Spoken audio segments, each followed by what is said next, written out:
Good evening, everybody, man. Welcome back to the channel. It's a Saturday evening. If you like what you see in here, hit like and subscribe and give me a thumbs up. Another quick, crazy police story back when I was working before I retired. Then I'll get back to some help videos. But kind of gives you an idea how people treat their own people with all the racial tensions going on these days. While I was working patrol, we in a small town, a lot of times, funeral homes, if they're having a funeral that day, when they get ready, when they're leaving, they'll call us and we'll escort them to the graveyard or to the house or whatever. It's just a common courtesy we do. We didn't have to do it, but out of courtesy, if they called us, we escorted them through traffic, That was a common thing in law enforcement back in the day. But this certain funeral home, it was a black funeral home, and he was in cahoots with another funeral home on the other side of town that was a black funeral home. And from what I understood was the family, how funerals are expensive. Let that car get by. Asked this other funeral home, do you got a display coffin we can borrow? We're having this boy's funeral. The boy happened to be one of the local winners, young boy. The local gangsters. They like to shoot none in each other on the weekends. Well, that's what happened. He got shot and unlived in a gang dispute or something. They had his funeral, and they loading him up in the hearse in this display coffin. So apparently they wanted to take him and go ahead and bury him in that coffin. They want to kind of slide it by, because once he's in the ground, you can't go back.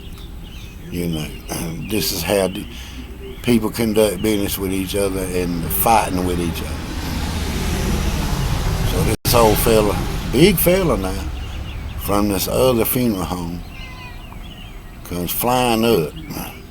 They hadn't called us yet for no escort. Comes flying up and opens the hearse, pulls the coffin out, takes the boy and lays the body in the road. Now, he's got a decent looking outfit on, and he's got brand new Air Jordans on his feet. And this clothes are split in the back, but he lays them out in the road, grabs the coffin, puts the coffin in his pickup truck and tells the boy, say, when you pay me with this coffin, you pay me for this coffin, then you can bury the boy in the coffin, and took off. See how people do each other in their own, and then you can't get along with your own people, but then you want to fuss with somebody. It's crazy. So we get there, we end up charging the man with desecration of the body. He's wanting to sue us and say that we're interfering in his business, and we don't conduct the business. That's civil. We don't get into what y'all two had. If y'all had a discussion about using a coffin or this and that and the other, that's between you and this other man. You want to sneak and bury the boy in the coffin without paying for the coffin. Yes, I'm telling you, the funeral's going to be a mess.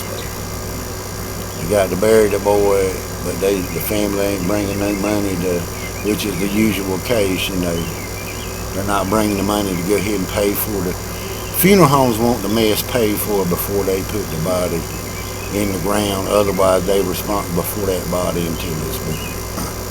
But weird things that go on. I'm telling you. End up going to court with a guy. They found him guilty with the desecration and interrupting the funeral. And even though he was a funeral director and the coffin belonged to him, the way he done the boy, that's what got him in trouble. They could have handled that a whole lot different. But he was under the impression that, look, they called me saying they just wanted to borrow a coffin for display, not to fully bury them in. They hadn't talked about that. So. Anyway, crazy things, man. You can't make this stuff up, y'all. Y'all have a good one, man. Have a good weekend.